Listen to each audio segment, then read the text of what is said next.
É verdade, ao utilizar a sua intervenção inicial, o tempo. Portugal, à qual amanhã quer voltar, depois do bastizado feito, não faltam padrinhos a Primeiro-Ministro. Esse Estado, é essa a lógica. É essa a lógica. Senhores deputados. Passos perdidos na Rádio Observador, na reta final do Parlamento, antes da justa e merecida pausa para férias. Há vários dossiês quentes em cima da mesa. A reforma laboral vai estar em debate esta semana e pelos corredores PSD e Chega vão negociando um entendimento que permita aprovar a Prestação Social Única, a PSU. Um dos maiores partidos, os dois maiores partidos já concordaram em não votar a proposta, depois de um debate em que o PSD tentou comprometer o Chega, e esse é o tema do bate-boca desta semana. E essa é uma grande falha, Sr. Primeiro-Ministro. É uma armadilha para o país. Disse o Sr. Primeiro-Ministro, o país quer saber o que é que vai fazer. Muito obrigado, senhoras e senhores deputados. Chega e PSD conseguiram um entendimento para negociar a Prestação Social Única e, por isso, apesar do intenso debate, Miguel Viterbo Dias, bem-vindo aos teus passos perdidos. O diploma ainda não foi votado. Desceu à especialidade sem ter sido sujeito a votação, o que dá, na prática, ao PSD e ao Chega e também ao PS, claro, se quiser entrar na conversa, 10 dias para negociar na especialidade os detalhes desta autorização. Recordo que o Governo pediu que este diploma fosse tratado com caráter de urgência para permitir ainda encaixar 650 milhões de euros do PRR, para o qual a junção de várias prestações sociais numa só é uma das metas desta bazuca europeia. O debate da semana passada começou já com esse anúncio do entendimento entre os sociais-democratas e o Chega, depois de André Ventura ter estado reunido com o Primeiro-Ministro em São Bento, e no debate Hugo Soares procurou comprometer publicamente André Ventura com uma via negocial. Nós estamos a falar de um regime não contributivo da Segurança Social, que já tem um regime expressamente previsto para aqueles que vêm para cá e escolhem o nosso país, não poderem receber esta prestação logo ao início quando cá chegam, precisamente para evitar esse efeito de chamada. Eu pergunto-lhe, está o senhor disponível para separar aquilo que é regime contributivo e não contributivo? E nós estaremos disponíveis para olhar para o prazo que o senhor tanto quer falar. André Ventura assumiu o compromisso, mas vai insistindo nos abusos que o Estado sofre por parte dos que não querem trabalhar, é o que diz o líder do Chega. Temos que acabar com os abusos do Estado, mas também temos que acabar contra aqueles que vêm para Portugal, não para trabalhar, mas para receber do trabalho de tanta boa gente que o nosso país se esforçou nos últimos anos. André Ventura e Hugo Soares na procura de um compromisso público depois de um encontro ao mais alto nível à porta fechada. Sendo que o PSD, na tentativa de chamar o PS para o debate, diz que apenas estão a aplicar uma proposta construída pelo anterior governo de António Costa. Os sociais-democratas até estão disponíveis para abdicar da paternidade desta proposta para poderem receber o carimbo do PS, que permita aprovar a iniciativa, depois de Pedro Passos Coelho ter vindo desvalorizar a Prestação Social Única ao dizer que era uma proposta que vinha dos tempos do PS, agora até Hugo Soares o assume. É o maior ato de hipocrisia política do Partido Socialista. Aquilo que está na Prestação Social Única, senhoras e senhores deputados, é letra por letra. É cópia e colagem, como hoje se diz, daquilo que estava na letra da lei do Partido Socialista, que com a geringonça, nos últimos 8 anos, nunca quiseram mudar. Até se admite copianços em busca de votos a favor. Hugo Soares a picar o PS, que não vai em conversas, e a tirar ao PSD que esta proposta também cumpre, por acaso, um propósito associado a Passos Coelho. Ir mais longe do que a Troika. O Governo brinda-nos uma vez mais com total insensibilidade e com um preconceito antissocial único contra os pobres. Onde havia 120 reais de limite, define-se agora apenas 30 de limite e, juntando tudo, 16 mil euros entre conta no banco e carro. Senhores ministros, nem a Troika conseguiu ser tão cruel. Miguel Cabrita, o deputado do PS, que tem sido o porta-voz do partido para esta área do trabalho e da segurança social. Já a ministra vinca que Portugal tem indícios de subsídio-dependência que precisam de ser corrigidos. A ministra Maria do Rosário Palma Ramalho acusa o PS de irresponsabilidade e falta de sentido institucional, também por ter lançado a proposta e estar agora a criticá-la.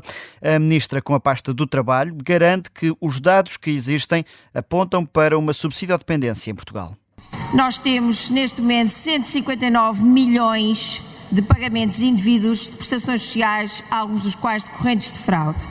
O tempo médio do RSI é de 5 anos e 3 meses.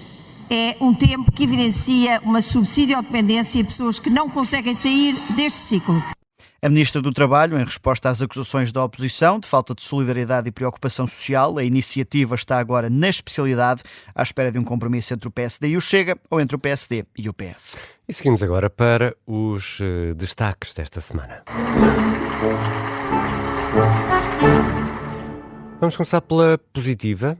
Miguel, tu pões a subir, ao destaque pela positiva, o secretário-geral do PS, José Luís Carneiro. Pelas medidas que quer implementar no partido, na sequência da operação emergente, ao que adianta o Semanário Expresso, José Luís Carneiro vai promover alterações estatutárias no Partido Socialista, criando um registro de interesses para dirigentes e altos funcionários, mas também a criação de um canal de denúncias. São respostas concretas a mais um caso que envolve o PS e reforçar a transparência nunca é demais. Veremos agora se entre a intenção e a concretização das medidas o tempo não é assim tanto.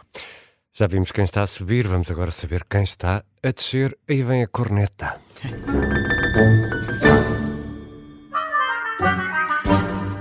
E o teu sinal negativo, Miguel Viterbo Dias, vai para a eleição do Provedor de Justiça. Sim, e neste caso este som final adequa-se mesmo, porque ficou apenas a 7 votos Luísa Neto de ser eleita Provedora da Justiça. Depois de resolvida a questão do Tribunal Constitucional, com a eleição de 4 juízes em lista conjunta, o Parlamento falhou a escolha da Provedoria. Faltaram 7 votos. E só da bancada do PS faltaram à votação 5 deputados, o que contribuiu também para este falhanço. Os socialistas querem insistir no nome de Luísa Neto, porque claramente não existiu uma rejeição como a que aconteceu com Tiago Antunes. Ainda assim, fica mais este falhanço do Partido Socialista, que pela segunda vez vê um nome rejeitado para a Provedoria da Justiça. Estão dados os sinais desta semana, avançamos para a agenda. Esta semana a reforma laboral finalmente chega a debate no Parlamento. É quinta-feira, dia 18 de junho, a partir das 2 da tarde. Expectativa para saber se a proposta vai morrer logo à partida, ou seja, se vai ser votada e chumbada na generalidade ou se vai ainda ser discutida na especialidade. O debate terá a duração de 1h30. O PSD chegou a tentar que o debate tivesse a duração mínima, 37 minutos. Acaba por ter mais 1 hora, com expectativa, lá está, sobre se a AD vai tentar discutir a iniciativa na especialidade ou se vai sujeitá-la já à votação. Antes disso, na quarta-feira, o Primeiro-Ministro enfrenta a oposição no Parlamento, dia de estreia de Portugal no Campeonato do Mundo. O debate está marcado para as 3 da tarde. O pré-jogo será na Assembleia da República. Para além destes 2 debates, há também 2 audições pelas quais se aguardava. A partir das 10 da manhã, de quarta-feira, vai ser ouvido o Ministro dos Negócios Estrangeiros, Paulo Rangel, sobre a utilização da base das Lajes por parte dos Estados Unidos da América, depois daquelas declarações de Marco Rubio.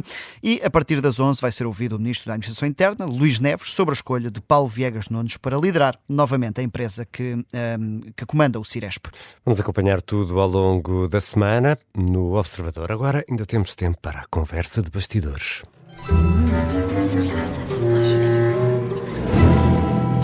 Já está aí mais um campeonato do mundo de futebol. Quem nos está a ouvir na rádio e não em podcast pode ficar a saber que neste momento 22 minutos de jogo, Espanha e Cabo Verde estão empatados a 0. Cabo Verde que se estreia nesta competição. Quem nos ouvir em podcast provavelmente já saberá o resultado deste jogo. Está a começar o Campeonato do Mundo. Portugal vai estrear-se esta quarta-feira com o poder político a não conseguir ficar fora de campo. Ora bem, já tem sido hábito nas últimas grandes competições. As 3 maiores figuras do Estado vão dividir entre si a presença nos encontros da fase de grupos. O Presidente da Assembleia da República assiste ao primeiro jogo, frente ao Congo. O Primeiro-Ministro vai ao encontro frente ao Uzbequistão. E António José Seguro, Presidente da República, fecha a fase de grupos ao assistir ao jogo frente à Colômbia. Mas o Semanário Expresso deu conta de que o Presidente da Assembleia da República e também o Presidente da República não vão aos jogos acompanhados das habituais comitivas de deputados. Acontece que também não precisam. Isto porque, ao que o Observador apurou, a Federação Portuguesa de Futebol dirigiu convites a todos os líderes partidários e líderes parlamentares para assistirem ao primeiro jogo frente ao Congo já esta quarta-feira. Ora, as viagens a encontros de grandes competições já geraram dissabores. No passado, Luís Montenegro e Hugo Soares foram constituídos arguidos em 2016 e 3 secretários de Estado, António Costa, pediram mesmo admissão. Que regras é que se aplicam a estes convites agora, Miguel? Em tese, os deputados não podem aceitar ofertas superiores a 150 euros, o que exclui logo qualquer convite convite relacionado com o Campeonato do Mundo. Qualquer viagem e o bilhete para o jogo superam largamente este valor. O Campeonato do Mundo realiza-se nos Estados Unidos, no México e no Canadá.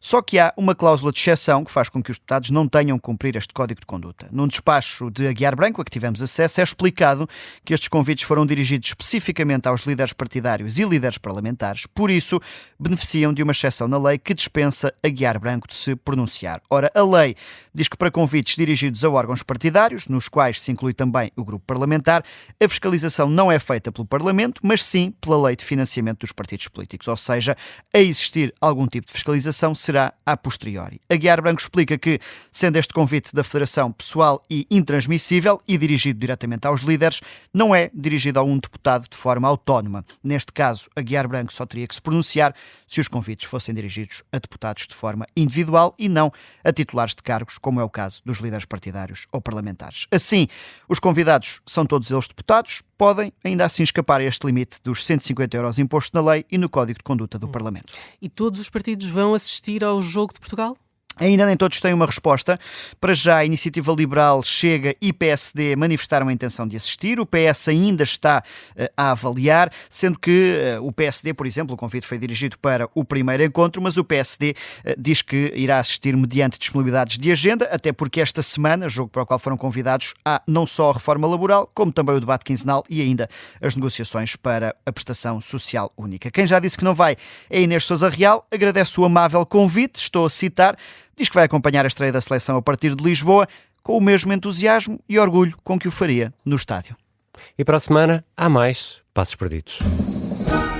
E na verdade, ao utilizar os primeiros, a sua intervenção inicial, o tempo Portugal, à qual amanhã quero voltar, depois do batizado feito, não faltam padrinhos a primeiro-ministro. É essa a lógica. É essa a lógica. Senhores deputados,